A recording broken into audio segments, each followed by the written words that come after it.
All right, welcome everyone to our impromptu pre-Sukkot shir, because the secret weapon released, just like this, revealed the most beautiful. And now, sometimes when things are revealed suddenly, let's like, how did I not see that? Revealed such beautiful insights into Sukkot. I couldn't keep them to myself.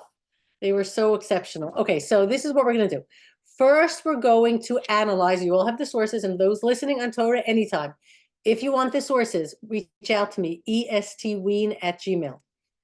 So what we're going to do is we are going to go through the Sefer, the Perek Chaf Gimel in Sefer 23, in Sefer Vayikra, in the parsha called Emor, and we're going to read the description, the narrative in the Torah where Hashem commands us to keep the yontif we call Sukkot. And then we're going to recognize that something very interesting is clearly going on, and we're going to start asking questions. What's going on? And we're going to try to answer them. We're going to see that we pull together so many strands that are all sort of weaving their way through history, and we close the circle on the entire plan of HaKadosh Baruch Hu for history. For those of you who took the Nishma, many of the ideas we talk about, you'll know the basis for it and the what it is supported by. For those that didn't take the Nishma,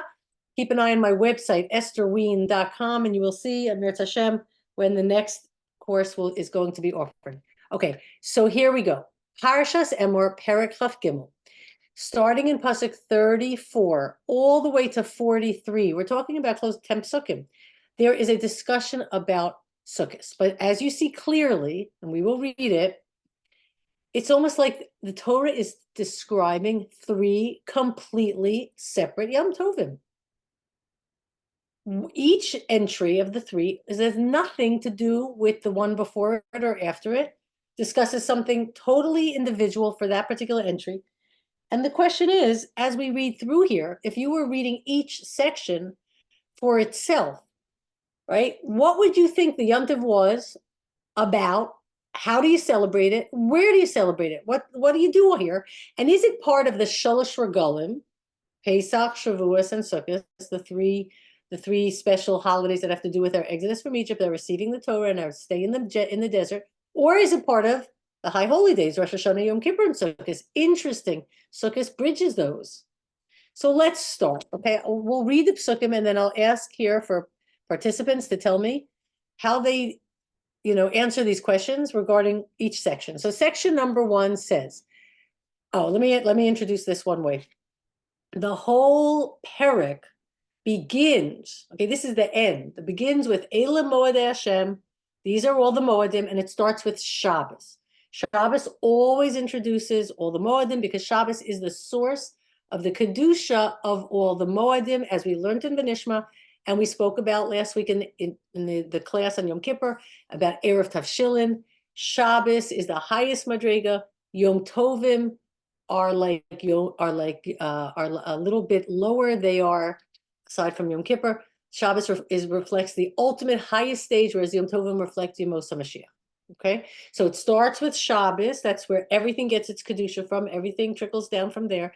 And then it starts going through the Moadim. First, it starts with Pesach, because as Am Yisrael, that's the first Yom Tov. Then it goes to Shavuos. Then it goes to Rosh Hashanah. Then it goes to Yom Kippur. Then it goes to Sukkot. Okay, so starting Pesach, Shavuos, Rosh Hashanah, Yom Kippur, Sukkot. Okay, now, this is how the first section starts. Daber el bnei Yisrael lemor, speak to Am Yisrael and tell them. B'chamisha asar yom lachodesh, on the 15th day of the 7th month. Okay, this 7th month. Chag HaSukkos, it's called Chag HaSukkos. Shivas Yomim La Hashem. So it has a name, it's called Chag Sukkos, and it's called 7 days for God. Okay, but Yom HaRishon Mikra Kodesh, this section, it says Mikra Kodesh, it's Kadosh, it's separated, it's Mufrash. Kol Malachas Avodah Lo Sasu, you can't do any Malacha, we stop, we rest. Okay, Shivas Yamim Takrivu, now it tells you 7 days, you start bringing Karbanos, and on the 8th day is also Kadosh, separated. and you bring karbanos. And it's an extra special day, and don't do any malacha. And then after telling you that you bring karbanos on the first day, on the 8th day, and it's kadosh, it says, Eila Moadei Hashem. These are all of the Moadim. Asher Tikro, some Moadei Mikra Kodesh that are called Mikra Kodesh. It is designated as Mufrash, separated. Lahakrav Isha La Hashem, to bring karbanos to Hashem. Ola, Umincha, Zevach, Unesachem, Devar Yom, Biyomo, all the various karbanos. It mentions all different categories of karbanos, the fully burnt offering, and the offering that we give in voluntarily if we want to thank God, and all the libations, the pourings. These are the karbanos milvad shabbasos Hashem, other than the Shabbatot of Hashem, and apart from the karbanos of Shabbos, and apart from all the other karbanos and gifts and free will offerings that you will bring. So if you just read this, we'll get to you on an answer. What kind of yontif is it? What do you do? Where do you celebrate it? What's it about? So it's clearly about us, like very, very spiritual, connecting to God and bringing karbanos to Him and sort of taking us to a high level, at least trying to. And I would think it's in the base of Mikdash because it's surrounding karbanos. Correct. So according to this, all we know, it's a holiday called Sukkot. We don't know why it's called Sukkot. But you go to the base of Mikdash and you bring all your karbanos. And you come there, and it's for God. Now, you all know some of the background. Don't forget the written Torah, and in the new Vanishma, the extended Vanishma, there will be one section on Torah Shebachsav, Torah Shabbat, this whole oral law, the whole connection. I think it's a lot of confusion about that for a lot of people. Okay, for women especially. Okay, so the Torah, written Torah, does not write in essay form. It's more like Cliff Notes. But we all have learned a lot. And we know that all these karbanos that we're bringing on Sukkot, there's something unique about them. Can anybody tell us what that is? What's unique? Unlike any other holiday. We're bringing them for the Umas Ha'olam? Yes. Good. We bring 70. In fact, if I didn't quote it because I'm not going into everything, but you see that on Sukkot, we bring on each day double the amount we bring on normal days, and a total of 70. Representing the 70 nations. Anybody know why we're bringing karbanos for everybody on Sukkot? What does it have to do with? I thought that it could be like a protection for them. They get a special protection for them, and it protects all these nations. And I had heard also that when we do this, they don't even realize what they actually gain from it necessarily, but they all the nations of the world gain. Correct. Excellent. Excellent. So what that means is we are including the fortune, the good fortune, the well-being of all the nations. And we are concerned with everybody. Remember in Vanishma people, chesed, inclusivity, right? Everybody is thought about. Everybody matters. This is a bracha. We're trying to bring down the bracha or the shefa to the whole world. Let me ask you something. Sukkot, karbanos, Beis Hamikdash, the whole world, is that Shalosh Regolimish or is that Yomim Norayimish? I think it's Shalosh Regolimish. It sounds like Yemos HaMashiach. Yeah. So wait a second. Shalosh Regolim is Pesach, Shavuos, and Sukkot. That's about us. Right. What about Rosh Hashanah? What do we say in Rosh Hashanah? I mean, the Aleinu is one little example that the whole world exactly. Rosh Hashanah is clearly universal. But they have to come. That's the Shalosh Regalim part. They have to come. Only us. Oh, Shalosh Regalim is only for us. The Yomim Norayim and the Yom Norayim is Rosh Hashanah is clearly universal about the whole world coming to know God. We learned about it obviously in Vanishma about coming back to the day one of creation, the human being, and humanity coming back to its true identity, coming back to its purpose. Clearly, Sukkot, in this aspect of Sukkot, is universal. Everybody coming to the Beis Hamikdash. What did we say in Yom Kippur multiple times? Ki beisi beis tefila yikare l'chol ha'amim. There's no question. We learned in Vanishma. In the end of days, all the nations are going to want to keep Sukkot. Remember that? not only that, but all the nations are going in front of HaKadosh Baruch Hu, like it says, like the tone, whatever, each one individually. That's Rosh Hashanah, and yes, exactly. Interestingly enough, Yom Kippur, we don't automatically think about it as universal, like a Yom Kapara for everyone, but Rambam says it is. And what we were talking about on the chat, look at Yom Kippur and Purim and Yonah and Bobby Sandy pointed it out. Incredible parallels. And what is Purim? Purim is everybody recognizes Hashem and tries to become Jewish. What is Yonah? Ninveh does tshuva. There's no question that there's universal themes. Okay, so let's move on. Based on entry number 1 in the Torah, it's Karbanos, it's Beis Hamikdash, it's universal, it's some sort of everybody coming to the Beis Hamikdash, everybody, the Shefa coming down for everybody. It's God bringing the world back to where it started, where it should be. That's number 1. Okay, let's look at number 2. Wait, Esther. Then the pasuk So, continues. Okay, can I say something? Can I comment on something? So, I don't know if you or one of the other women said that, I think it was you, that on Sukkot, all the Gentiles will want to come to Eretz Yisrael. So that's very interesting because that juxtaposes kind of. We just mentioned that. Yeah, we mentioned that. No, we mentioned. No, the Gemara where Hashem's going to test everybody. Yes, we just mentioned that. Okay, let's continue. I'm sorry. Yeah, okay, no problem. Oh, let's continue, just because there's a lot to cover.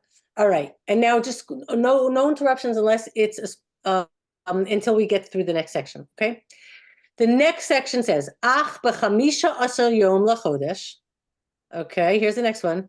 Hashvi. Okay, I think I'm missing a letter there.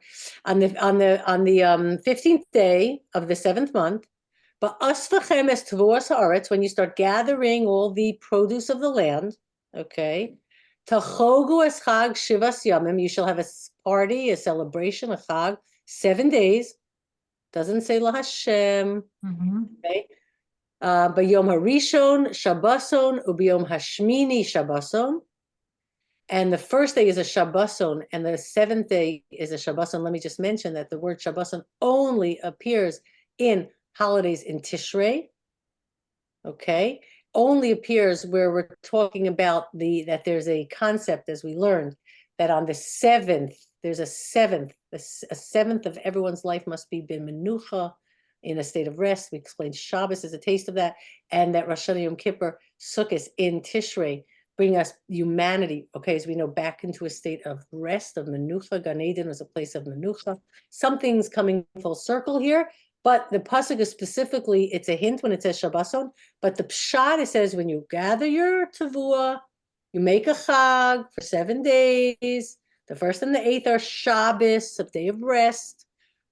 And what do? You take for yourself on the 1st day, a esrog, pri-etz hadar, and a lulav, kapos tamarim, va'anaf eitz avos, va'arvei nachal, willows and myrtles.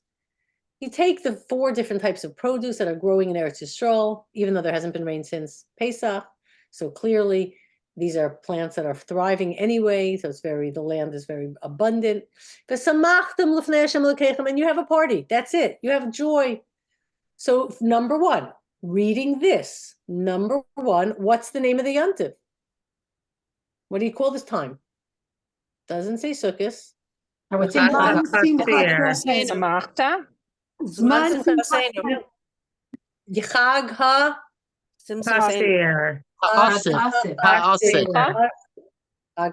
This is a gathering. And Zman Simchas. Correct.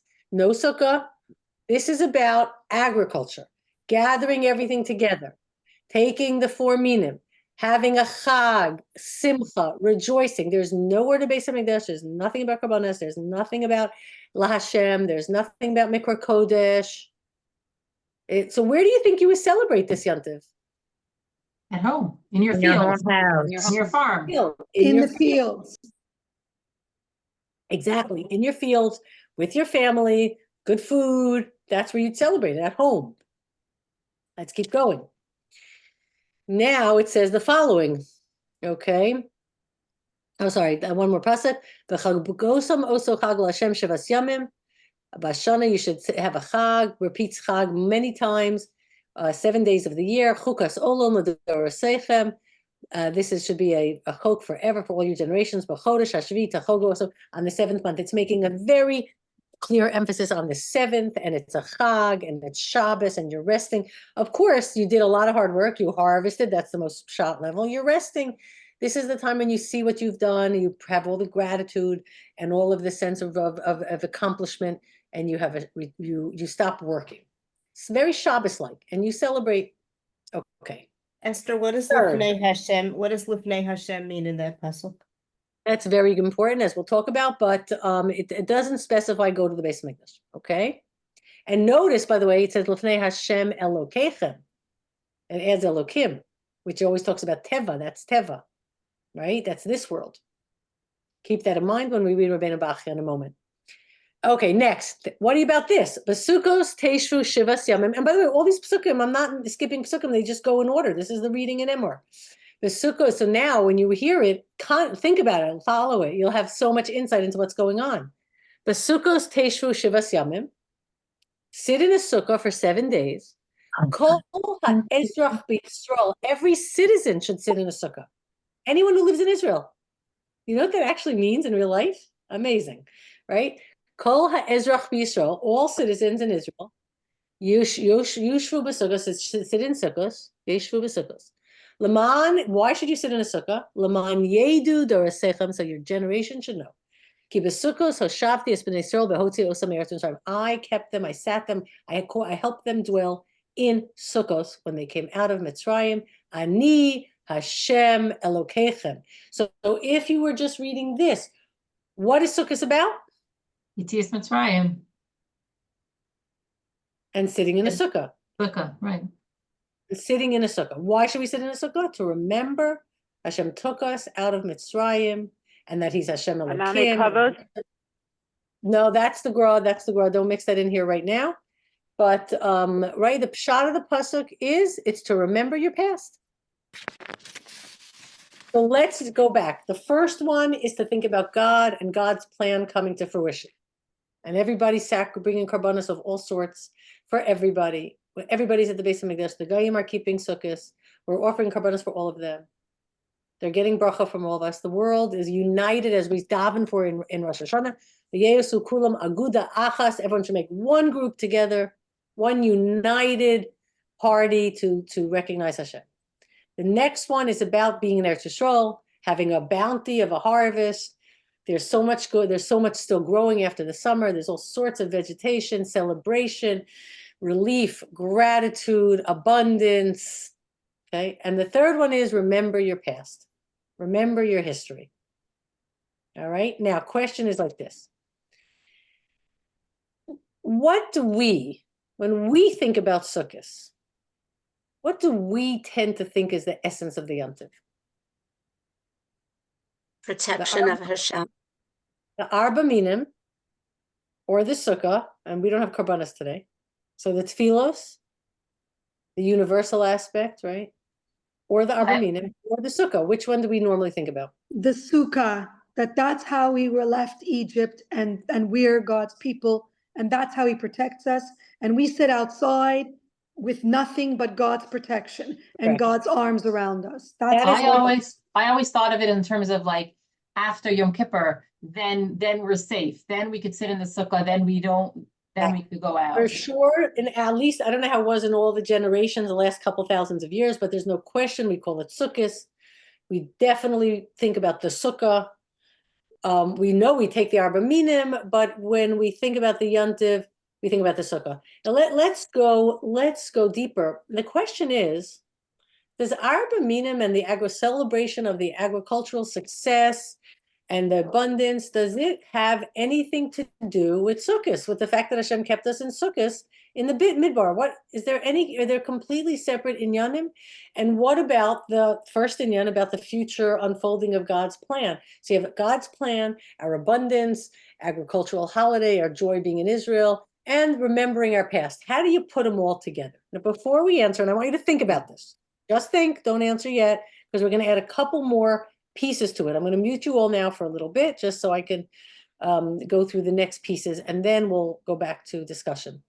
Also, I want to mention, and remind me to mention this again, I'm giving you the overview. If anybody actually wants to hear the secret weapon, Heshiween's, original rendition of this with all the makoros and more lumdus and much going deeper into the details, I can post his share. In fact, I will post his share on courses and sources. I can post his sources and way more. I'm just giving you the overview here, and you can enjoy it very much. Take it even to a deeper level. Okay, so two of the things Heshi mentioned last night, yesterday, is the following. Just to show you that Chazal, meaning all of our sages, recognize this issue.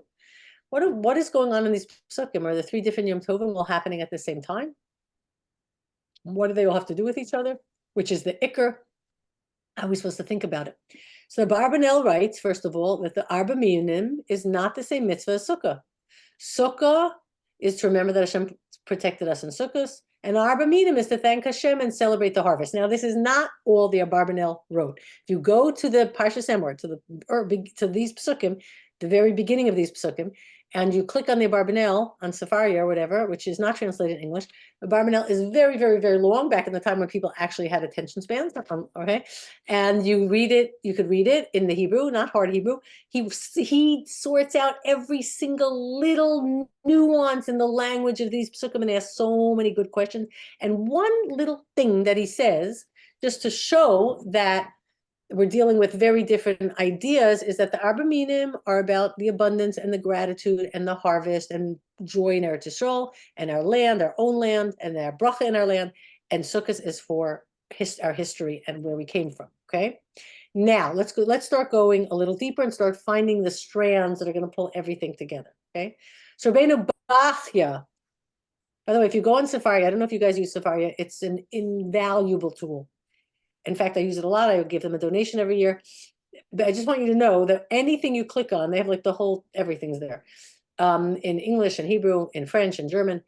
Anything you click on, there's multiple translations, like 12, 15 translations. You could pick the translation you want. And I just want to clarify something. I know it's a total digression. There was a whole hullabaloo in a couple of years ago that they had a gender neutral translation. That's not, very unfair to say that. It was not gender neutral. They simply took psukim like v'higata levincha, you should tell your sons, and they made it just tell your children. So it's not just you're only supposed to teach your sons Torah. It obviously means your children. So that's what they did. Okay, but they didn't. That's all, and that's the normal way we translate it anyway. But I didn't go through every single translation in it. But the many things I saw were fine. But you could pick any translation. Okay, so. And some of them I never use, obviously, because I don't think, I don't like they're not accurate, or I don't like the language, but you'll see there's plenty of good ones. All right, so now let's go to Rabbeinu Bachya. All right. So Rabbeinu Bachya throws something in there. He begins to show what's really going on. He says, ordinarily Lomar, he says, it appears to me, again, this is part of a much longer piece, Ki lamala hiskir inyan harkabanos, above, in the beginning of the whole in the beginning of the whole series, it talks about Kabbanas. Shehem chukei Hashem Yisparach. These are chukim. These are God's world, God's rules. This is about Hashem. V'sham yirmos al shel mala. V'husha amar b'yom rishon mikra kodesh. It's about God's whole. It's about God's realm. This is God's domain, His plan, His ratzon. This is touching on that. That's referring to that. Okay. B'yom hashmini mikra kodesh. It talks about it's a mikra kodesh. It's mufrash. It's about what God is, how God is doing things, pulling things together in the world, and it's reflecting the mitzvahs of karbanos are reflecting that. Aval bekan lamata, but here lower, meaning Arba Minim and Sukkah, and the third section about sitting in a sukkah because of Yetzias Mitzrayim, Yivaer b'shel mata. This is about our world, our dimension, what we have to express, okay? What we have to connect to. Sheyechogu chag Hashem shivas yamim bisman ha'asifa. We have a chag when we gather in our harvest. We should take a lulav and esrog. Now look what he says. Why mitzvahs halulav? And he means esrog also. L'chaper al kilkulo shel avinu harishon shahaya bezman hazeh. It's a kapara on the kilkul, the destruction of our first ancestor, which happened at this time. What's he referring to? The Chet Eitz Hadas.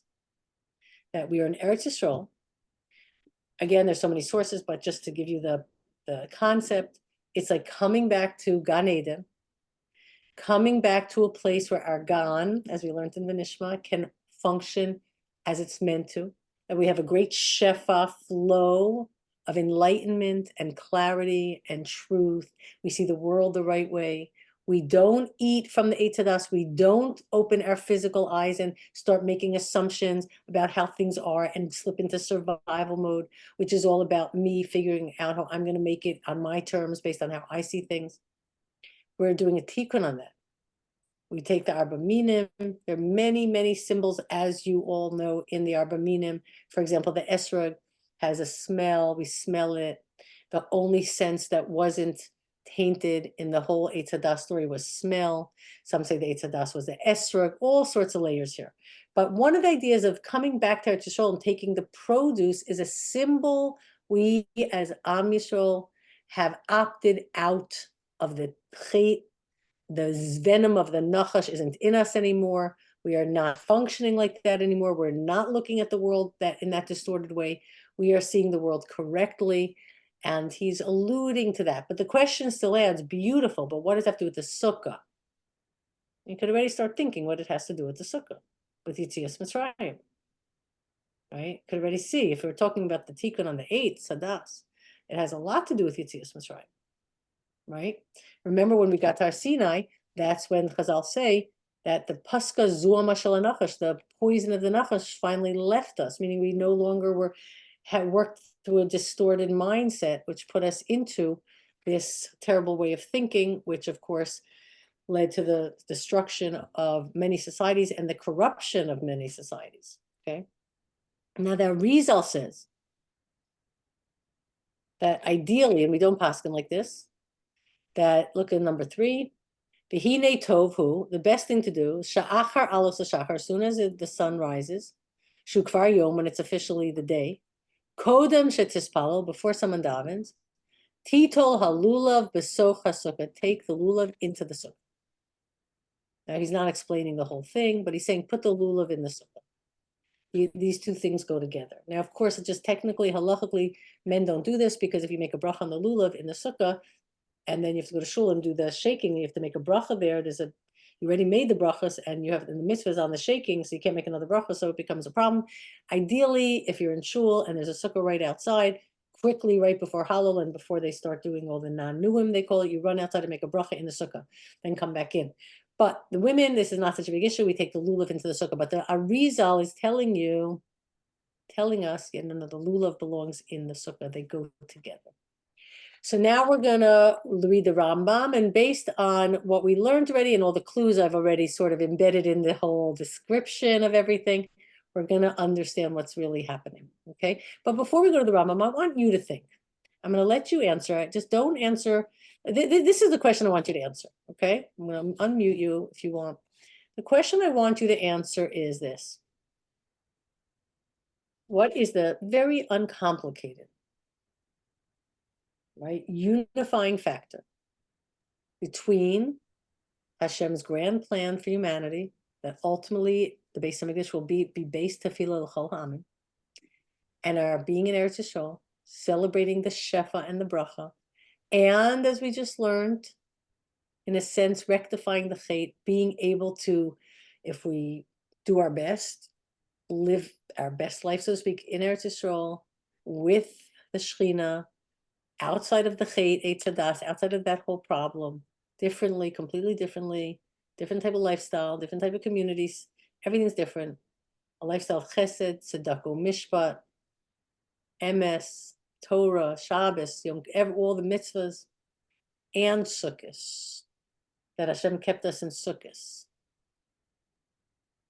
And you could throw in there what we learned in the Nishma in the masterclass, that every time we battle for our existence, we go to Sukkot. Remember that? The whole pattern.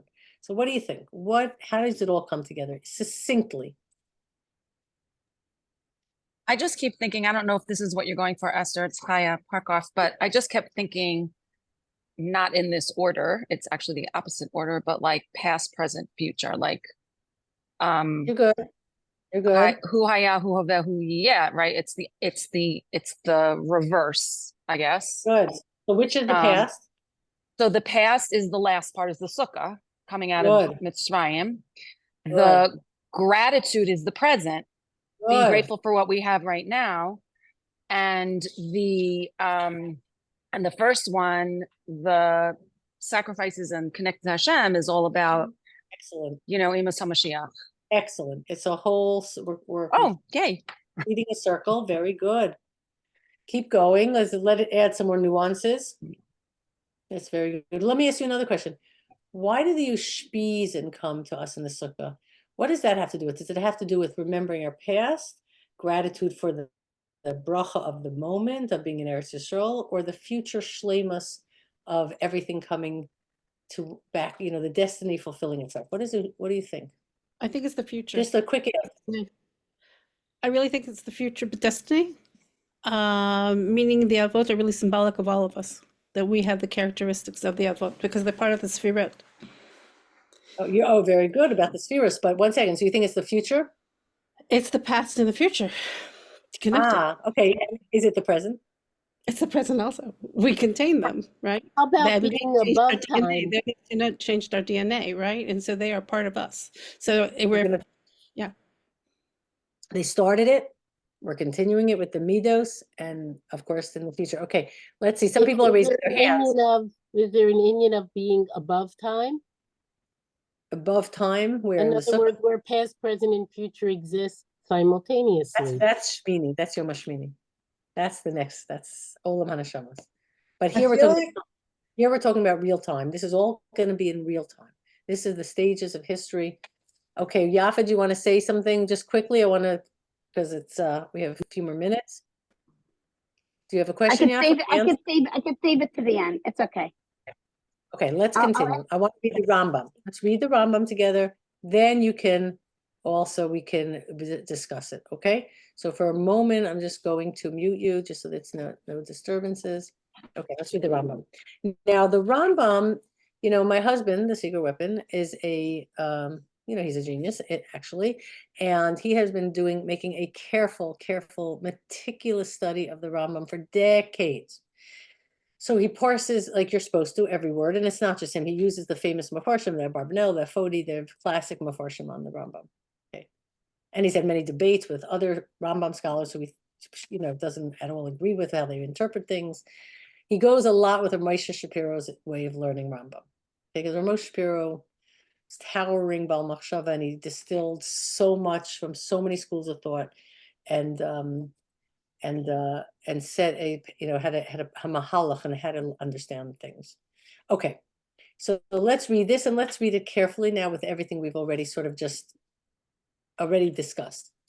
So first he starts out with Shabbos, because the whole section begins with Shabbos, and he says, and we learned this, the object of Shabbos is obvious and requires no explanation. The rest it affords to man is known. And then he brought this very deep idea: 1/7 of the life of every man, whether small or great, passes thus in comfort and in rest from trouble and exertion. Okay, the Shabbos affects in addition to the perpetuation and confirmation of the grand doctrine of creation. So this is where we got the idea that's very, very important in Tishrei, the 7th month, that everything in the Yom Noraim cycle, Rosh Hashanah, Kippur, and Sukkot, is about Shabboson, is about bringing mankind to a state of menucha. And we learned that Gan Eden, Vayinechehu beGan Eden, that is the same as saying being in a state of the Gan, working correctly, meaning being in a state of clarity, truth, shefa, enlightenment. That is menucha, because we know who we are, we know how we're supposed to live, we know what's true. And 1/7 of our life must be spent in that state. That's why we have Shabbos, and the Yom Tovim of Tishrei all relate to that and make sure we achieve that. Then he goes into all the Chagim. Then he says, the two festivals, now let's carefully, the two festivals, Pesach and Sukkot, imply also the teaching of certain truths and certain moral lessons. Pesach teaches us to remember the miracles which God wrought in Egypt and to perpetuate their memory. The Feast of Sukkot reminds us the miracles in the desert. Now, this is a big distinction. Why did Hashem do miracles in Mitzrayim? I know you're muted, so I'll answer the question. He, as Hashem himself says multiple times, Laman Tedu, Mitzrayim, Ani Hashem. So Mitzrayim, and by extension, the world. Everybody should know that I am God. The mitzvahs in Mitzrayim were to establish the absolute reality of HaKadosh Baruch Hu as the master of the universe. It was God breaking into history, breaking into nature, and showing the humanity, I am God. As we know, that was very dramatic, but guess what? Didn't work. The whole world didn't get religious. Because as we learned in Benishma, unless we absorb and internalize the truth through our own experiences, we don't own it, and we don't keep it, and it's not internal, it's not ours. So then Hashem takes the Am Yisrael out of Mitzrayim. We begin our mission, our eternal, our historical mission. Okay. And then Moshe does Nisim in the Midbar. And Rambam is very careful about this, and he discusses it. I have a whole class on this from years ago. The Nisim Moshe did in the Midbar were just to help Am Yisrael survive. They needed water, so he got them water. They needed man, so he got a man. It was not to prove Ani Hashem. It was to protect Am Yisrael, because Am Yisrael was rachis to Boaso. Anishma, you know what that means? We were the first of the crop of the human race to spiritually mature, to opt out of the nachash, the eitzadas sin, distorted thinking, choose to follow the Torah, to change our essence, which everyone else declines, not in our essence, we don't want to accept the Torah. And therefore Hashem preserved us till this minute. Hashem is preserving us, although it's not perfect, and we had Nebuch, so more casualties yesterday, so sad and so bitter and so painful. And but still, HaKadosh Baruch Hu has preserved us throughout everything. And that's the concept of the miracles in the Midbar. It's the Hashgacha and the Nisim. Those were open miracles, but till today, the hidden miracles that are not so hidden, that preserve Am Yisrael till this moment. Two different things. Pesach is about Hashem doing Nisim, like the Karbanos, like the first section. I have a plan. I am God. My plan will unfold. There is a destiny. You will all reach it because I'm running the show, and I'll make sure it all happens. And Sukkot, when Hashem took us out of Mitzrayim, starts protecting us and putting us on our mission. Okay, it's about Am Yisrael. Like we saw, that it's the second, the Chag HaAsif, coming out of the eitzadas sin, sitting in Sukkot. That's about our story. Okay. So then he goes on to say, the moral lessons derive, and very important, the Rambam brings it all down to morals and ethics. As we always learn, Tzedakah Mishpat, he's actually going to mention it. The moral lessons derived from these feasts is this. Man ought to remember, he's talking about Sukkot now, his evil, well, no, he's talking about both. Man ought to remember his evil days in his days of prosperity. He will thereby be induced to thank God repeatedly, to lead a modest and humble life. We eat, therefore, unleavened bread and bitter herbs on Pesach, in memory of what happened to us. And on Sukkot, we leave our houses in order to dwell in Sukkot. As inhabitants of deserts do that, as inhabitants of deserts do, that are in want of comfort, we shall thereby remember that this has once been our condition. I made the children of Israel to dwell in booths, although we dwell now in elegant houses in the best and most fertile land by the kindness of God and because of his promise to our forefathers Avram, Yitzchak, and Yaakov. What are we adding now to the whole picture? Rambam is saying, we sit in a sukkah to remember our past. Same like Pesach, we eat bitter herbs. Pesach also is the other side of the kingship, but of acting like kings. But he's saying, Sukkot, we remember when we came out of Egypt, and Hashem protected us in Sukkot. Now, let's go deeper. Why did we go to Egypt? We learned that when Avram and the Avos established this new way of living, the fundamental principle it was established upon was tzedakah u'mishpat, justice and fairness and kindness. And we know that Hashem sent Am Yisrael into Mitzrayim to endure, as we've talked about so many times, injustice, cruelty, persecution, so that we became molded there into a nation whose national character was tzedakah u'mishpat. And we have to remember that Hashem made us. And we went through a bitter, very difficult times for Hashem to form us. But then Hashem protected us because we were now ready to start our mission. So HaKadosh Baruch Hu protected us in the desert. And now we're living in beautiful houses, in a land, what does he say, in the best and most fertile land. Now he's talking about the Arba Minim. That's what he's talking about. We're living in the most fertile land. How do you get all this produce at the end of the summer? It hasn't even rained. And we know Sukkot is about the bracha of rain. That's what he's talking about, the Arba Minim now. We live in the most fertile land. And how did we get here? This journey that we're on? Well, it was started by the Avos. Avraham, Yitzchak, and Yaakov, who come back, who were perfect in their opinions, meaning in the way they saw things and in their conduct.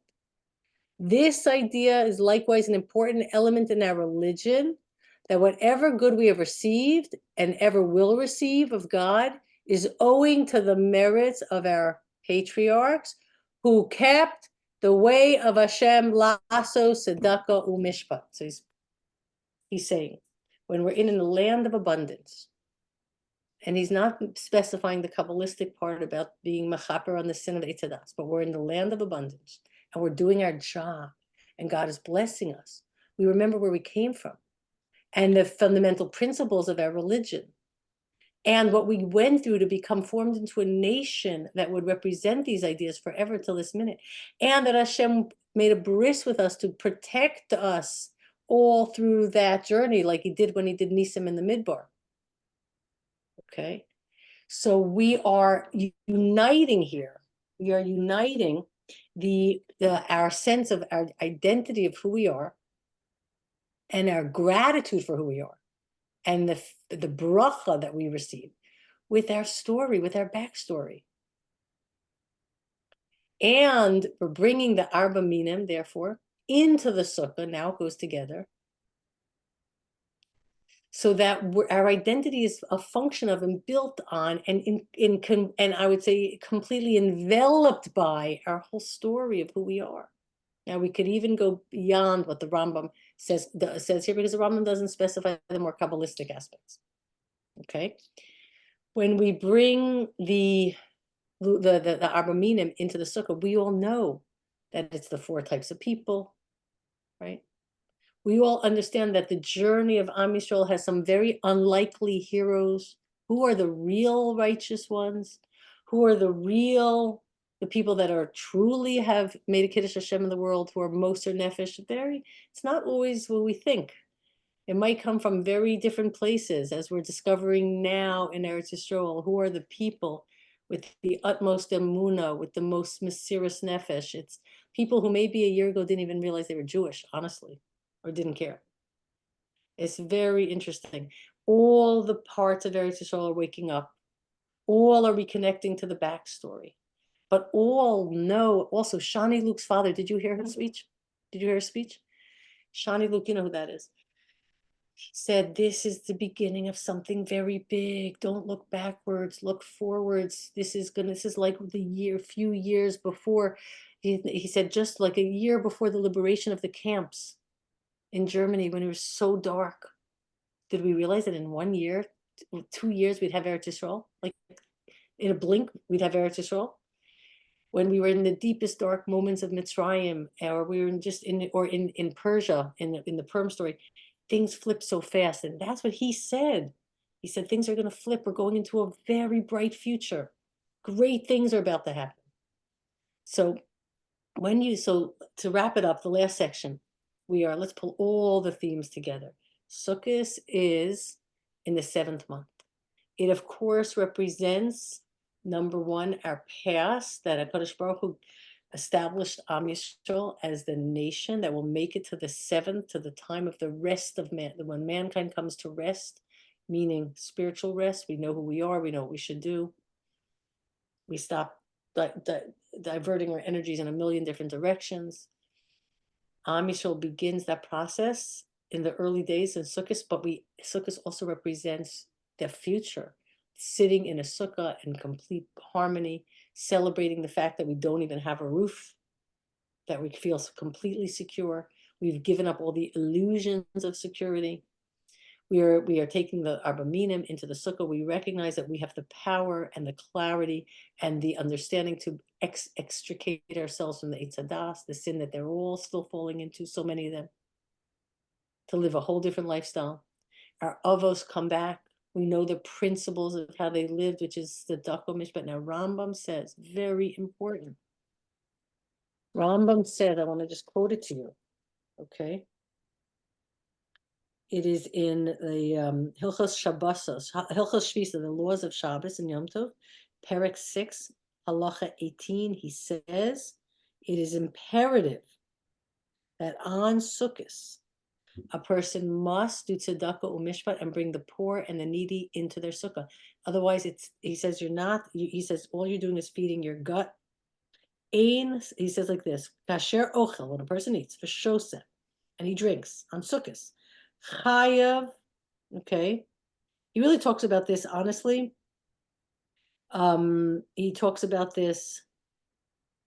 I have to find out if it's only it's definitely related to Sukkot, but I have to see if it's I think it's all the Chagim. He says like this. He says v'kishu ochel v'shoseh, when he eats and drinks.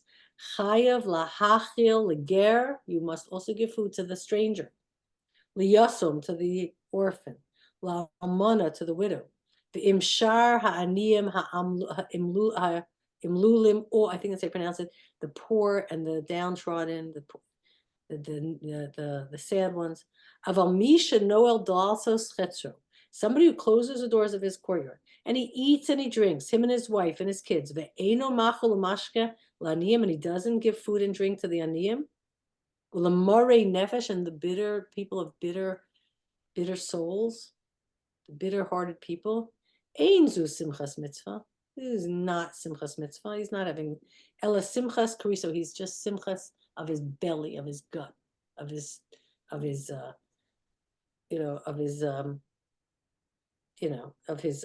just gastronomic pleasure. Va'al elu nemar, and regarding these it says zivchehem kolechem onim lehem kol ochlim yitamu. It's considered tameh. This is their food is considered a tameh, rejected.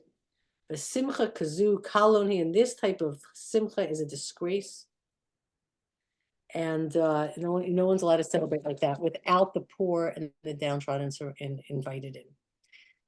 So that's because our avos instituted tzedakah mishpat. And now let's add another piece. It's called Chag HaAsif. We don't just mean gathering in the harvest.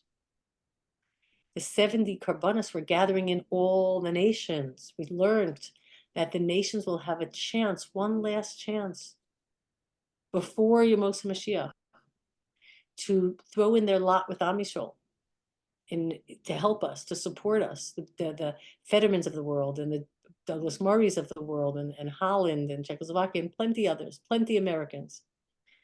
They will have the opportunity to be gathered in with Am Yisrael, and they'll be able to sit in the sukkah of the future. And when Hashem takes the sun out of the sheath, they'll be healed by it, not incinerated like the diehard enemies who won't be able to make it. We gather in all the Umas HaOlam, we bring them back to Eretz Yisrael, to Am Yisrael, to the Beis Tefillah L'chol Ha'amim, the house of prayer for all nations. And there in Eretz Yisrael, we celebrate our abundance and our gifts and our blessings. Okay, and we see ourselves totally and completely part of the story that started back then, how it unfolded, and how it ends, where we sit in a state of security and protection. And as we learned last year's class, there might be a whole missiles flying above, but we're meant to get to a time where Kadosh Baruch Hu completely protects us. Gog, Magog, Gog is a Gog, the roof, right? We have a protective roof above us that's impenetrable completely. And we all, as Am Yisrael today, more than ever, back in Eretz Yisrael, the land is flourishing economically in terms of its produce. We figured out how to water all the deserts. It's flourishing. There's so much bracha in Eretz Yisrael. There's so much intelligence in Eretz Yisrael. There's so much innovation in Eretz Yisrael. The land, there's abundance there. And we're reconnecting to our past. And we're confident in our future. And we're somehow managing to stay strong and besimcha and connected, even despite the 737, I think, nebuch karbanos of soldiers that were lost. But nevertheless, Am Yisrael is staying on message. All these themes come together in Sukkot. We should be zocha. We should be zocha to really celebrate Sukkot as it's ultimately going to be celebrated. But in the meantime, especially for us who are not in Eretz Yisrael, all those of you in Eretz Yisrael, it's a whole other madrega. But for those of us who l'tzarenu are not in Eretz Yisrael, nevertheless, what do? We have a very clear and obvious mitzvah. Remember the 4 minim, breaking out of survival mode, breaking out of the chait, remembering who we are, helping other people remember who they are, making a Kiddush Hashem, emphasizing tzedakah umishpat to everyone we interact with, rethinking all of our relationships, all different situations in life, rethinking them in the glare, in the blinding light of tzedakah umishpat. Can we justify what we've done? And to recommit ourselves to not only doing tzedakah mishpat, but you know what? There's so many people that we have to bring into our sukkah, and many of them are the victims of injustice. They're just ignored, forgotten. They fall between the cracks. Some of them are, we consider them a burden. Who knows what? Tzedakah mishpat all means opening our eyes to fixing situations, to helping people have a fair chance, to treating people fairly, to fighting, to at least making a protest against the situations that are unjust and unfair around us. People are being mistreated, trying to do something about it. Not that it generally helps. I hate to say it, because everybody justifies what they're doing. I've tried many times. I don't love conflict, but I'm not afraid of it. And I do speak up when I see injustice, and generally, unfortunately, people so deeply justify themselves that it's hard. But those people that care, those people that actually care about what Judaism is, that can look at themselves a little objectively, that actually don't want to put their own needs first all the time and their own particular mindset first all the time, will be open to it. Those are the growing people. Those are the people that in the Ani Yosef moment, they won't be in shock and horror, right? These should be also the type of people we befriend and we bring close. In any case, there's a lot of work to do, even if we're not in Eretz Yisrael. And we should be zochet to do the work, live intentionally, live with with drive and intention to seek out and look for what we could do. And Be'ezras Hashem, we should be zoche to celebrate Sukkot as it is meant to be celebrated in Eretz Yisrael with all of Am Yisrael. Be'karov. Okay. Oh, I did record it.